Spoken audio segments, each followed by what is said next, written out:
अस्सलाम वालेकुम, मैं हूं शाहजेब खानजादा। सुप्रीम कोर्ट में सदारती रेफरेंस पर अहम समाअत शुरू हो चुकी है। अदालत के सामने यह सवाल है कि वजीर आजम के खिलाफ अदम एतमाद का वोट डालने वाले मुनहरिफ रुकन का मुस्तकबिल क्या होगा, उसका वोट शुमार होगा या नहीं, और उसकी नाअहली की मुद्दत क्या होगी। हुकूमत की उम्मीदें इसी दरख्वास्त से जुड़ी हैं, क्योंकि हुकूमत तवक्को कर रही है कि सुप्रीम कोर्ट से उसके हक में फैसला आएगा और मुनहरिफ अराकीन की नाअहली ताहयात होगी। और इस नाअहली से बचने के लिए ये मुनहरिफ अराकीन तहरीक अदम एतमाद में वजीर आजम के खिलाफ वोट नहीं देंगे। आज इस हवाले से अटॉर्नी जनरल ने दलाइल दिए। कल भी इस हवाले से अहम समाअत होगी और कल ही कौमी असम्बली का अहम इजलास भी होगा, जिसमें वजीर आजम के खिलाफ तहरीक अदम एतमाद पेश होने का इम्कान है। आइन के आर्टिकल 63A की तशरीह के सदारती रेफरेंस और सुप्रीम कोर्ट बार की दरख्वास्त पर समाअत चीफ जस्टिस उमर अता बदियाल की सरबराही में 5 रुकनी लार्जर बेंच ने शुरू की। बेंच में justice Munib Akhtar, justice Ijazul Ahsan, justice Mazhar Alam और जस्टिस जमाल खान मंदुखेल शामिल हैं। आज की समाअत में जस्टिस जमाल खान मंदुखेल ने सवाल किया कि क्या आर्टिकल 63A में नाअहली का कोई जिक्र मौजूद है। अटॉर्नी जनरल ने जवाब दिया कि आम शहरियों और अराकीन असम्बली के वोट के लिए कवानीन अलग अलग हैं। आर्टिकल 62 को 63A के साथ पढ़ा जाना चाहिए, तब इस सवाल का जवाब दे पाऊंगा। आर्टिकल 63A के तहत अराकीन पार्टी हिदायत के पाबंद हैं।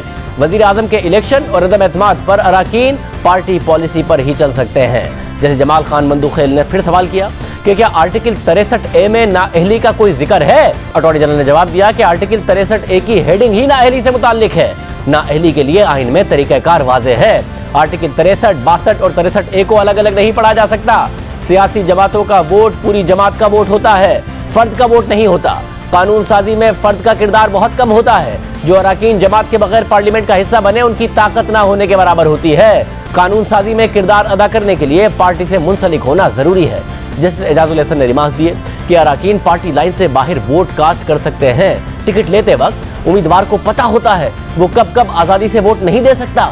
चीफ जस्टिस ने रिमार्क दिए कि आर्टिकल 63A ने इन्हिराफ पर एक तरीक़ेकार वज़ा कर दिया है। 2 तरह के नताइज हो सकते हैं। सियासी नताइज में है जो मर्जी करता है उसको दोबारा टिकट नहीं मिलता। दूसरे आईनी या कानूनी नताइज हैं। जज मुनीब अख्तर ने रिमार्क दिए कि डिसिप्लिन की खिलाफ वर्जी से इदारे कमजोर होते हैं। पार्टी लाइन की पाबंदी ना हो तो सियासी जमात तबाह हो जाएगी। जैसे जमाल खान मंदुखेल ने सवाल उठाया कि क्या अराकीन पार्टी के साथ अपने हलकों को जवाबदेह नहीं है। पार्टी डिसिप्लिन की पाबंदी किस हद तक है। अटॉर्नी जनरल ने जवाब दिया कि पार्टी में बात ना सुनी जा रही हो तो मुस्ताफी हुआ जा सकता है। मुस्ताफी होकर रुकने असेंबली दोबारा अवाम में जा सकता है। जैसे जमाल खान मंदुखेल ने फिर सवाल किया कि अगर एक रुकन अपनी जमात के गलत इकदाम पर जमात छोड़ दे तो। इस पर अटॉर्नी जनरल ने जवाब दिया कि अगर छोड़ना चाहे तो 2 लफ्ज लिख कर दे दे कि मैं इस्तीफा दे रहा हूँ। चीफ जस्टिस ने रिमार्क दिए कि इसका मतलब है जमात से इन्हिराफ के नताइज भुगतना होंगे। सवाल यह है कि कितने अरसे के लिए मुनहरिफ रुकन को डीसीट किया जाएगा। जस्टिस एजाजुल एहसन ने रिमार्क देते हुए कहा कि मौजूदा हुकूमत के लिए नया पिडोरा बॉक्स खुल जाएगा। मौजूदा हुकूमत की बहुत कम अक्सरियत है कि आप ये कह रहे हैं कि अराकीन एक कश्ती से उतरकर दूसरी में बैठ रहे हैं। अटॉर्नी जनरल ने इस पर कहा कि ये कश्ती को डुबोकर दूसरी पर बैठ रहे हैं। जिसे एजाजुल एहसन ने फिर सवाल किया कि क्या दूसरी कश्ती में छलांग लगाकर हुकूमत गिराई जा सकती है। क्या दूसरी कश्ती में जाते जाते पहला जहाज डुबोया जा सकता है। अब पिडोरा बॉक्स खुल गया तो म्यूजिकल चेयर ही चलती रहेगी। जैसे मुनीब अख्तर ने इस मौके पर अहम रिमार्क दी और कहा कि छलांगे लगती रहीं तो मामूल की कानून साजी भी नहीं हो सकती। अराकीन को पार्टी मैंडेट के मुताबिक वोट देना होता है। अराकीन को पार्टी लाइन पर अमल करना होता है। Full stop, that's it. Party line तब्दील करने पर गुड बॉय बैड बॉय नहीं कहा जाता। पार्टी राय इनफरादी राय पर वोट के वक्त हावी होती है। इन्हिराफ का कानून पहले दिन से मौजूद है। सबने अपनी मर्जी की तो सियासी जमात इदारा नहीं हुजूम बन जाएगी। इनफरादी शख्सियात को ताकतवर बनाने से इदारे तबाह हो जाते हैं। आइन में पार्टी सरबरा नहीं पार्लिमानी पार्टी को बाइख्तियार बनाया है। पार्टी की मजबूरी राय इनफरादी राय से बालातर होती है। सियासी निजाम के इस्तेहकाम के लिए इज्तिमाई राय जरूरी होती है। पार्टी पॉलिसी से इन्हिराफ रोकने के लिए आर्टिकल 63A शामिल किया गया। चीफ जस्टिस ने रिमार्क दिए कि 63A उभरते हुए सियासी सिस्टम का एक डिसिप्लिन है। 63A कहता है कि बेशक आप अपनी जमात से नाखुश हों मगर जमात के साथ खड़े हों। चीफ जस्टिस ने सवाल किया कि क्या किसी रुकन को पार्टी के खिलाफ फैसले के इजहार का हक है। फ्लोर क्रॉसिंग की बाकी जमहूरी हुकूमतों में इजाजत है या नहीं। अटॉर्नी जनरल ने जवाब दिया मगरिब के बाद ममालिक में फ्लोर क्रॉसिंग की इजाजत है। चीफ जस्टिस ने मजीद रिमार्क दिए कि जितना मर्जी गुस्सा हो पार्टी के साथ खड़े रहना चाहिए। मगरिब में लोग पार्टी के अंदर गुस्से का इजहार करते हैं। अटॉर्नी जनरल ने दलाइल देते हुए कहा कि 63A या आर्टिकल 95 की बुनियाद पर सारा सियासी सिस्टम खड़ा है। 63A या आर्टिकल 95 की खिलाफ वर्जी हुई तो सारा सियासी सिस्टम हिल जाएगा।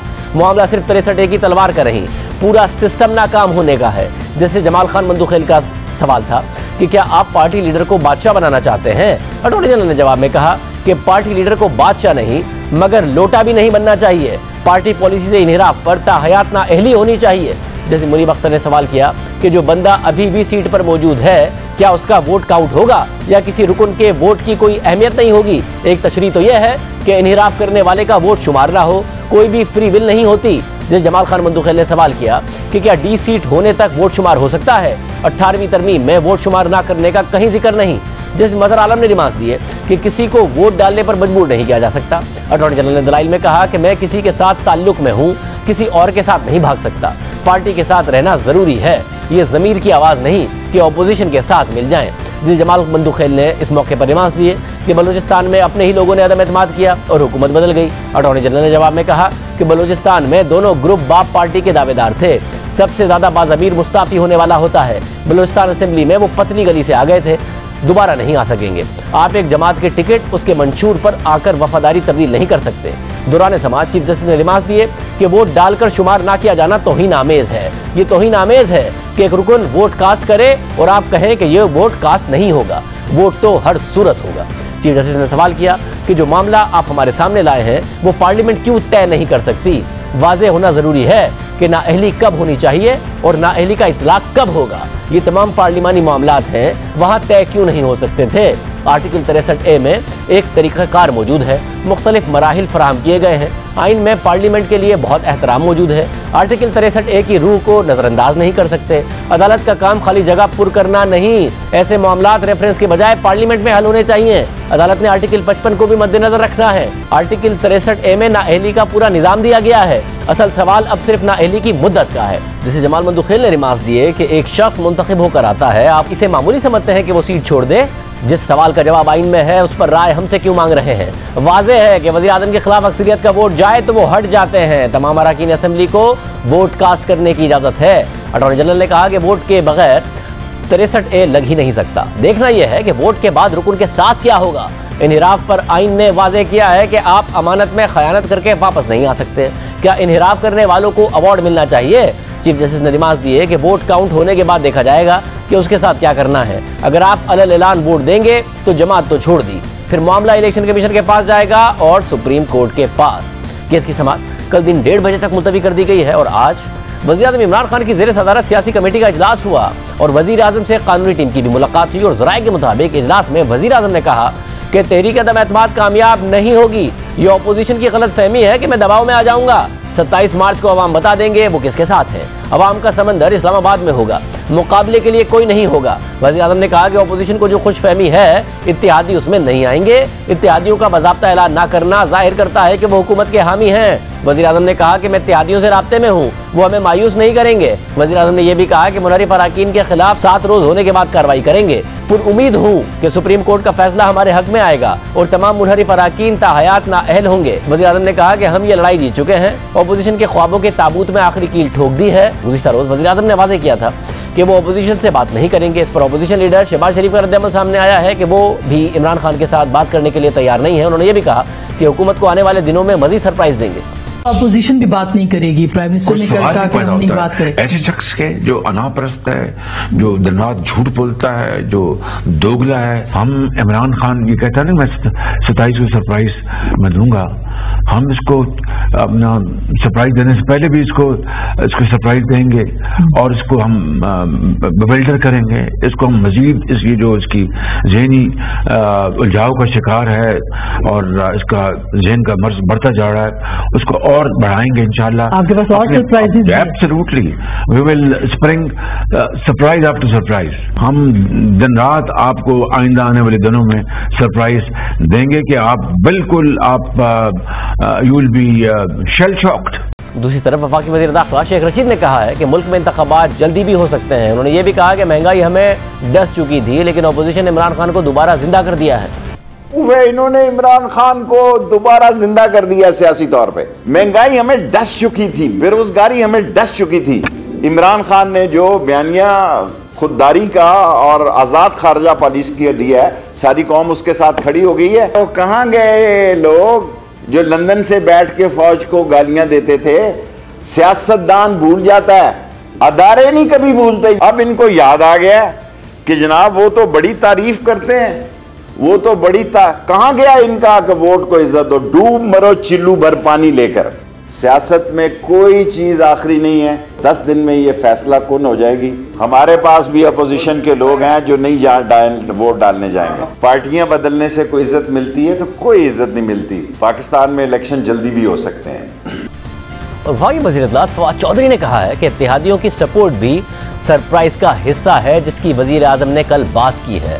उन्होंने ये भी दावा किया कि 5 से 7 मुनहरिफ अरकान वापस भी आ गए हैं। अभी तक तो ज़ाहिर है इत्तेहादी हुकूमत का हिस्सा है और इंशाअल्लाह ताला हुकूमत का हिस्सा ही रहेंगे। इत्तेहादियों की सपोर्ट भी उसी सरप्राइज़ का हिस्सा है जो वज़ीर आज़म साहब ने कल बात की। 12 लोगों ने तकरीबन जो है वो ये वीडियो पे आए थे, उनमें से तकरीबन 6-7 जो हैं उन्होंने राब्ता कर लिया है। मसलन नबी अफजल ढांडला साहब ने तो आज लेटर भी लिख दिया है कि वो 7 है, और बाकी जो है उनमें 4-5-6 जो हैं तकरीबन 4-5 जो है वो वापस आ जाएंगे। हो सकता है अल्टीमेटली मुझे लगता है 2 से 3 जो है वो रह जाएंगे, बाकी लोग वापस आ जाएंगे। मगर हुकूमत की कौमी असम्बली में सबसे बड़ी इत्तेहादी जमात MQM के वफ्द की आज इस्लामाबाद में साबिक सदर आसिफ अली जरदारी और बिलावल भुट्टो जरदारी से एक और अहम मुलाकात हुई और मुलाकात में सिंध के सूबाई वज़रा भी मौजूद थे। और ज़राए ने दावा किया है कि मुलाकात में MQM के अपोजिशन के साथ हतमी मामला तय पा गए हैं। इस पर बात करेंगे MQM के सीनियर रहनुमा वसीम अख्तर साहब हमारे साथ मौजूद है। वसीम अख्तर साहब बहुत शुक्रिया हमें ज्वाइन करने के लिए। ज़ाहिर आपकी मुतादिद मुलाकातें MQM की हो चुकी, आज भी आसिफ जरदारी साहब से मुलाकात हुई, फिर पीपल्स पार्टी के ज़राए से ये खबर आती है कि मामला सारे तय पा गए हैं, मगर फिर MQM की तरफ से होता है कि नहीं जी अभी और सोच रहे हैं। आज वज़ीर आज़म ने भी कहा कि इत्तेहादी हमारे साथ खड़े हैं, कल के इजलास में भी कहा जा रहा है कि आप लोग शिरकत करेंगे।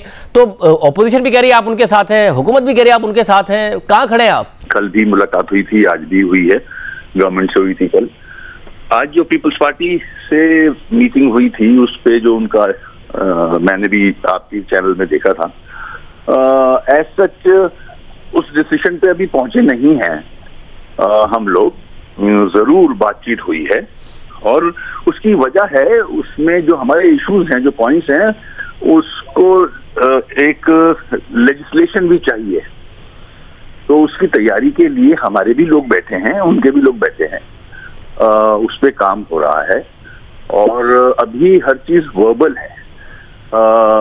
बड़ी अच्छी बात है कि बिलावल साहब ने और जरदारी साहब ने हमारी इतनी भी डिमांड थी उनको अप्रूव किया है और कहा है कि ये जायज डिमांड हैं। दुरुस्त है, उसको तो तकरीबन 10-12 दिन हो गए ना ये पीपल्स पार्टी को भी कहे हुए खुद कि जी सारी डिमांड जायज और हम मानते हैं।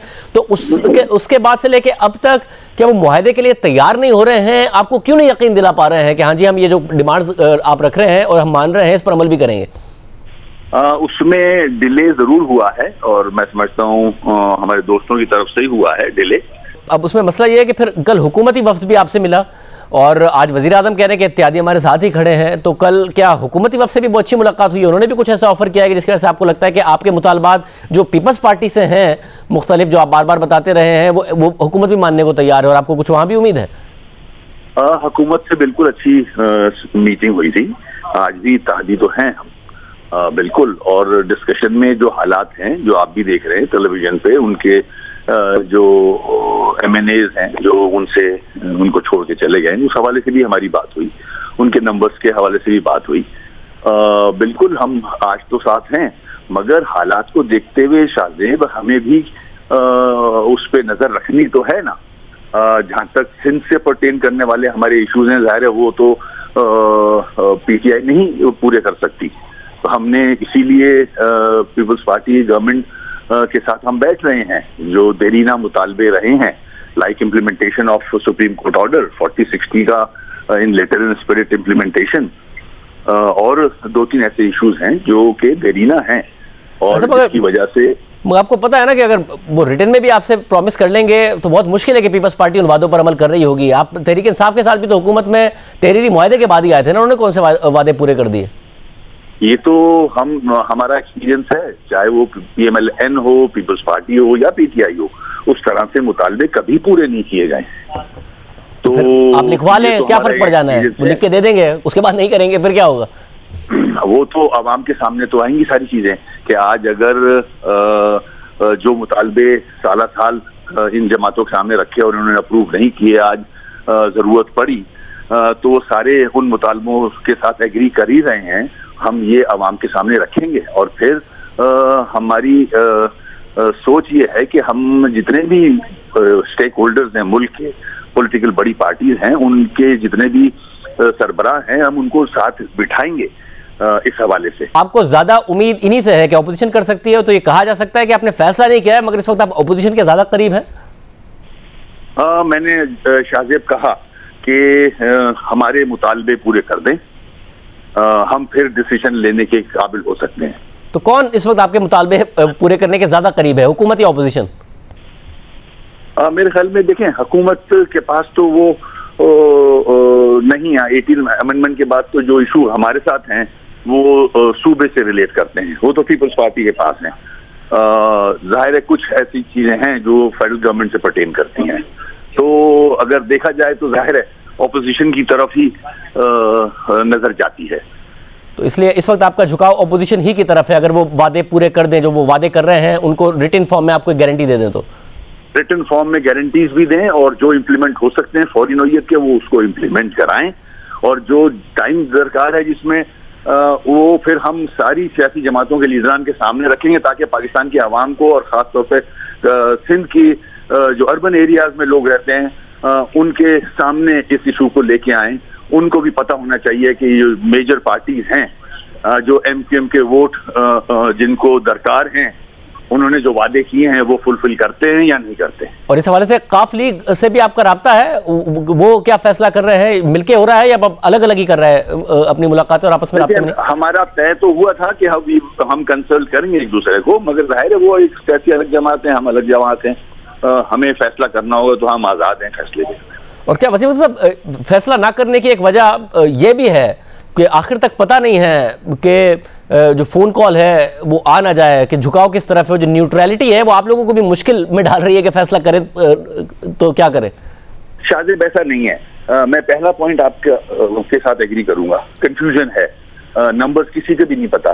इवन जो ऑपोजिशन है या गवर्नमेंट है उनको अपने नंबर्स पूरे नहीं पता अभी तक, कंफर्म नंबर्स किसी के पास नहीं है। वो कंफ्यूजन तो है, उस पर मानता हूं मैं, मगर न्यूट्रलिटी की बात नहीं है। अब हमारी अपनी मर्जी है कि अब हमें डिसीजन लेना होगा अवाम के मसाइल को हल करने के लिए। और हुकूमती वज़रा, जो हुकूमती वफ्द आया, वो आपको परेशान नजर आया कि हुकूमत जा सकती है? ये कंसर्न नजर आया उनमें आपको? मेरे ख्याल में परेशानी तो है ना शाजिब, चाहे वो PM साहब हों या कैबिनेट हो, परेशानी तो नजर आ रही है। उनके अपने MNAs TV पे नजर आ रहे हैं इधर उधर जाते हुए, तो बिल्कुल परेशानी तो है उनको। बहुत शुक्रिया वसीम अख्तर साहब हमारे साथ मौजूद थे। कितना करीब है और किस हद तक पीपल्स पार्टी और नून लीग कॉन्फिडेंट है, इस पर बात करते हैं ब्रेक के बाद। ब्रेक से पहले MQM के रहनुमा वसीम अख्तर कह रहे थे कि गारंटीज चाहिए। आज जो मुलाकात हुई MQM की इस्लामाबाद में आसिफ जरदारी साहब और बिलावल भुट्टो जरदारी साहब से, उसमें सईद गनी साहब भी मौजूद थे। क्या मामलात हैं, क्यों लिख के देने को क्या तैयार नहीं है पीपल्स पार्टी? सईद गनी साहब बहुत शुक्रिया हमें शो में ज्वाइन करने के लिए। पहले पीपल्स पार्टी के जराये से खबर आती है कि मामला तय पा गए MQM के साथ, फिर MQM खुद आके बताती है कि नहीं अभी बहुत कुछ रहना बाकी है, अभी हमने फैसला नहीं किया है। उन्हें गारंटी चाहिए, लिख कर दें आप और कुछ इब्तिदाई इक़दाम करें। क्यों नहीं करने को तैयार? क्या बाद में पासदारी नहीं करनी है मुआहदे की, इसलिए नहीं कर रहे आप? नहीं शाहजेब, पहली तो मैं समझता हूँ कि जो तासुर है अगर कहीं से कि हम लिख के कोई मुआहदा नहीं करना चाहते हैं, ये बिल्कुल दुरुस्त नहीं है। और मुझे याद पड़ता है कि जब लास्ट टाइम मैं आपके शो पे आया था तो मैंने उस वक्त ये बात कही थी, ख़ुद कही थी कि हो सकता है कि ये हम एक दोनों जमातों के दरमियान एक रिटन एग्रीमेंट भी हो। और मैं आपको ये बता रहा हूँ कि रिटन मुआहदा हो जाएगा, एक आध दिन में हो जाएगा। और जो चीज़ें MQM ने हमारे सामने रखी थी, मैंने उस वक्त भी कहा था कि उनके जो मुतालबात हैं उनमें कोई ऐसी चीज़ नहीं है जिसके ऊपर हमें कोई शदीद एतराज़ात हों या जिसको हम ना करना चाहते हों। उनके जो भी मुतालबात हैं वो मजमूई तौर पर इज्तिमाई सूबे के हवाले से लोगों की बेहतरी के लिए हैं। डोमिसाइल का इशू ज़ाहिर उनका भी है, हमारा भी है। नौकरियों में जो 40-60 अर्बन रूरल का कोटा है उसको इम्प्लीमेंट होना चाहिए, कानून में लिखा है, रूल्स में है ये। अगर वो कहीं नहीं हो रहा उनका ये ख्याल है तो हमें इसको यकीनी बनाना चाहिए कि ये हो। लोकल गवर्नमेंट के कानून पे वो कहते हैं जी सुप्रीम कोर्ट की रोशनी में उसको अमेंड होना चाहिए। हम पहले ही करना चाहते हैं। हमने सुप्रीम कोर्ट के फैसले को चैलेंज नहीं किया, हमने रिव्यू के लिए हम नहीं गए। उस पर वैसी असेंबली में कमेटी बनी है, लेकिन अब एमक्यूएम के साथ अगर हमारी बात हो रही है तो उनके साथ बैठ के इसको हम आगे बढ़ा देंगे। और जितनी चीज़ें उन्होंने कही हैं उस पर रिटर्न मुआहदा हमारा हो जाएगा। और अगर किसी ने ये तासुर लिया है कि पीपल्स पार्टी रिटर्न में नहीं करना चाहती, तो तासुर बिल्कुल गलत लिया है। हम पहले दिन से समझते हैं कि ये रिटर्न में होना चाहिए, और हमारी तो ख्वाहिश है कि वो सिंध हुकूमत में शामिल हो और उसका हिस्सा भी बने। तो क्या इस हवाले से भी बात हो रही है कि मुमकिन तौर पर एमक्यूएम इस हुकूमत को अगर आप गिराने में कामयाब होते हैं तो सिंध हुकूमत का भी हिस्सा बनेगी?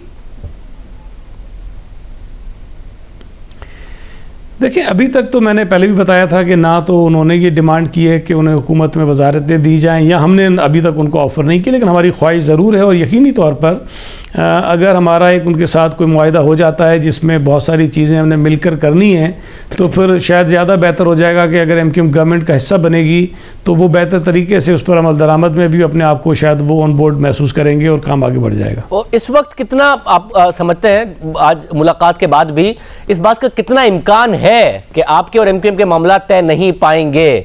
इस बात का कितना इम्कान है? 0%। तो फिर वजह क्या है कि उनकी तरफ से ऐलान नहीं हो रहा? आप लोगों ने आज कहा कि ऐलान कीजिए।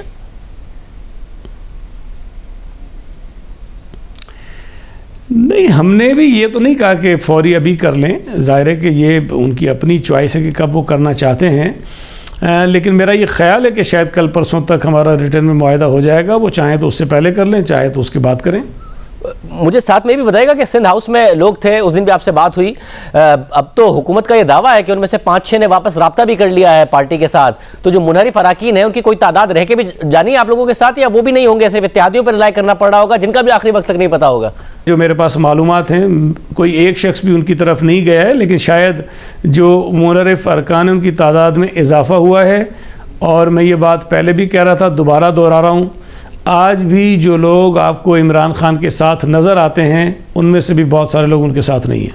मगर आप ज़ाहिर ज़रदारी साहब से भी मिले, कोई ऐसा नज़र आता है आपको कि ये तहरीक अदम एतमाद तक बात ना जाए, कोई अंडरस्टैंडिंग हो जाए अर्ली इलेक्शन की हद तक, दीगर मामलात की हद तक, कोई बीच में पढ़कर अंडरस्टैंडिंग करा दे, इसका इम्कान है? नहीं, मुझे तो नहीं लगता। हर हाल में तहरीक अदम एतमाद पर ही अमल होगा? देखें शाहज़ब, एक तो जो रवैया है स्पीकर का और जो इमरान खान की अपनी जो बातें हैं, आज भी आपने सुना होगा उन्होंने एक जो मैसेज दिया है, वो एक हारे हुए शख्स की बातें हैं। स्पीकर का रवैया भी एक अवॉइड करना चाहते हैं। अगर तो इनके पास यकीनी होता है कि जी वोट ऑफ नो कॉन्फिडेंस जो है वो डिफीट हो जाएगा उनको, हमें अपोजिशन को, तो फिर ये फ़ौरन कर देते। अगर वो भाग रहे हैं, नहीं करना चाहते हैं, इसका मतलब है कि उन्हें यकीन है कि वो हार रहे हैं और उनकी वजारत अज़मत जा रही है। तो ये मैं समझता हूँ कि समझने वालों के लिए काफ़ी होता है। मुझे तो कोई रास्ता समझ में नहीं आता बीच में कि कोई और रास्ता वो निकालेंगे, सिवाय इसके कि वो इस्तीफ़ा दे के चले जाएँ, सिवाय इसके कि उनके MNA से रिज़ाइन कर दें या कोई और चीज़ कर लें। बाकी जितनी चीज़ें आगे चली गई हैं, मुझे वापसी का रास्ता नज़र आ नहीं रहा है इसमें कोई। वैसे मगर एक रास्ता है ना कि सुप्रीम कोर्ट से रजू कर लिया है उन्होंने, और अगर सुप्रीम कोर्ट ये कह देता है कि जी जो डी-सीटिंग है वो ताहयात नाअहली होगी, असल में अगर कोई पार्टी लाइन्स के अगेंस्ट वोट देगा नो कॉन्फिडेंस में, तो फिर थोड़ी मुनहरिफ अराकीन ने रह जाना है और सारी ज़िंदगी के लिए नाअहल हो जाना है। तो फिर तो आप इत्तेहादियों पर रिलाई कर रहे होंगे। इत्तेहादी तो अभी तक अनाउंस नहीं कर रहे। मेरा ख्याल है कि और भी बहुत सारे ऑप्शन हमारे पास हैं, लेकिन मैं एक गुजारिश कर दूं कि सुप्रीम कोर्ट में हुकूमत गई है रेफरेंस लेकर, और मुझे याद नहीं पड़ता, हो सकता है कि भी हुआ हो कि 2-4 दिन में इस किस्म के अहम जो मुशावरत तलब की गई है, गाइडेंस ली गई है सुप्रीम कोर्ट से, वो फौरी तौर पर मिल जाए। It will definitely take time, इसमें वक्त लगेगा। उन्हें बहुत सारे वकला को, बहुत सारी सियासी जमातों को सुनना पड़ेगा, और ये काम जल्दी मुझे होता हुआ नज़र आ नहीं रहा है। आपको याद होगा कि सेनेट के इलेक्शंस के वक्त भी इसका नुकसान भी आप ही को होगा, लेकिन सेनेट के इलेक्शंस अगर फैसला नहीं आया तो फिर तो आपको ज़्यादा नुकसान होगा, क्योंकि नाअहली की तलवार लटक रही होगी जिन अराकीन पर, वो थोड़ी चले जाएंगे वोटिंग के लिए। अगर फैसला आ जाए और उन्हें पता हो, सर्टेन हो कि वो नाअहल होंगे या नहीं होंगे, तो फिर तो चले जाएंगे वो। शायद बहुत सारे ऑप्शंस हैं, कोई नाअहल नहीं होगा और इंशाअल्लाह ताला ये हुकूमत भी चली जाएगी।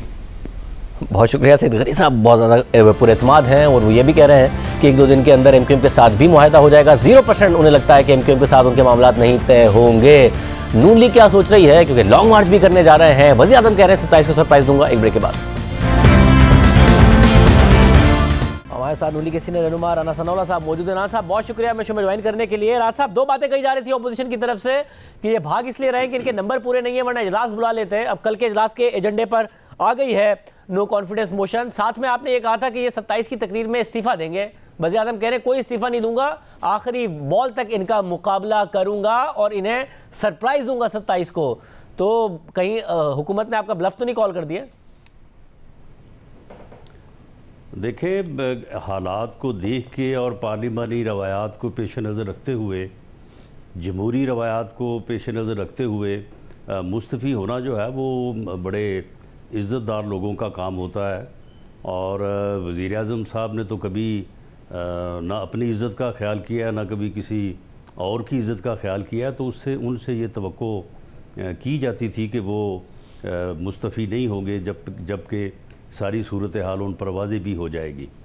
तो अब अगर सुप्रीम कोर्ट में ये प्रोसीडिंग्स ना चल रही होती और वहाँ पे मुअज़्ज़ज़ जजेस की तरफ से और चीफ़ जस्टिस साहब की तरफ से जो है वो उस आइनी आर्टिकल का जिसके तहत ये नो कॉन्फिडेंस की मोशन जो है उसके ऊपर प्रोसीड होता है, तो उसके मतलब रिमार्क्स और उसकी वजाहत अगर ना हुई होती तो शायद स्पीकर साहब वही काम करते जो वो एक टाइगर फोर्स के रुकन के तौर पे फरमा रहे थे कि मेरी मर्ज़ी है, मेरा इख्तियार है, मैं जब चाहूँ अजलास को जो है वो गैर मुय्यना मुद्दत के लिए मुलतवी कर दूँ। तो अब ये वाज़ेह हो चुका है कि कल के एजेंडे पे तहरीक कदम एतमाद जो है वो आ चुकी है। अब अगर कल फातिहा के बाद जो है वो रवायतन अजलास अर्जन भी होगा तो ज़्यादा से ज़्यादा जो है वो मंडे पे जाएगा और उस दिन ये अदम एतमाद की तहरीक जो है टेकअप होगी। ये कल भी वैसे हो सकती है लेकिन मंडे से जो है वो लेट नहीं होगी और उसके बाद फिर 3 दिन से कम नहीं और 7 दिन से ज़्यादा नहीं, तो मगर बाई के मंडे से चौथे या 5वें दिन जो है इसके ऊपर वोट हो जाएगा। तो उस हिसाब से अगले हफ्ते वोटिंग हो जाएगी और अगर वोटिंग अगले हफ्ते होती है तो वज़ीर आज़म बड़े पूरे एतमाद हैं। और अब मसला ये है कि एक तो जो आपके साथ मुनहरिफ अराकीन हैं उनके ऊपर सुप्रीम कोर्ट में रेफरेंस भेजकर एक तलवार लटका दी है कि पता नहीं फैसला क्या आएगा, अगर वो पहले नहीं आता तो वो तलवार लटकती रहेगी। दूसरा, फवाद चौधरी साहब कह रहे हैं कि जो मुनहरिफ अराकीन टीवी पर आए थे उनमें से 5 से 6 ने तो वापस रब्ता भी कर लिया है और वज़ीर आज़म कह रहे हैं त्यादी भी हमारे साथ ही जाएंगे, उन्होंने भी कोई ऐलान नहीं किया है। तो अभी तक सूरत हाल 50-50 नहीं है।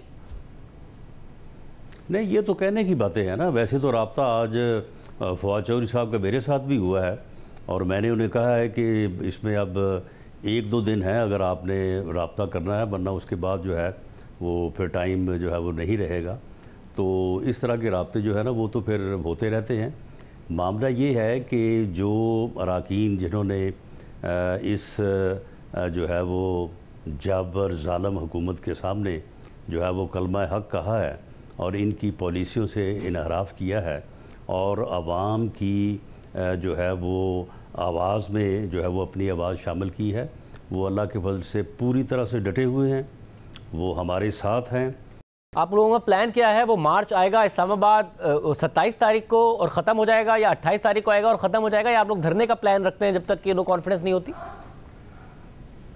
नहीं, इस पर धरने का जो है वो प्लान हमारा था, लेकिन वो इस तरह से था क्योंकि पहले वज़ीर आज़म ने ये अनाउंस किया था कि मैं डी चौक में जो है वो जलसा करूँगा और उसके बाद फवाद चौधरी साहब ने फरमाया था कि जी हम 10 लाख बंदा यहाँ पे इकट्ठा करेंगे, जलसा करेंगे, उसके बाद फिर धरना देंगे, जो लोग वोट डालने आएंगे वो उन्हीं में से गुजर के आएंगे, उन्हीं में से गुजर के जाएंगे। तो उसके फिर जवाब में जो है वो हमने भी फिर ये फ़ैसला किया था कि हम भी जो है वो 27 को यहाँ पे पहुँच के जो है वो यहाँ पे धरना देंगे। लेकिन अब सुप्रीम कोर्ट की मुदाखलत से और अटार्नी जनरल की वहाँ पे जो उन्होंने अपना बयान रिकॉर्ड करवाया है, तो अब ये मसला जो है वो हल हो चुका है। अब डी चौक में कोई जलसा होने नहीं जा रहा, कोई वहाँ पे धरना होने नहीं जा रहा, कोई किसी को नहीं रोकेगा और तमाम मेंबरान को सुप्रीम कोर्ट की वाज़ेह हदायत की रोशनी में जो है वो वोट डालने के लिए आने जाने में कोई रुकावट नहीं होगी, उन्हें पूरी आज़ादी होगी।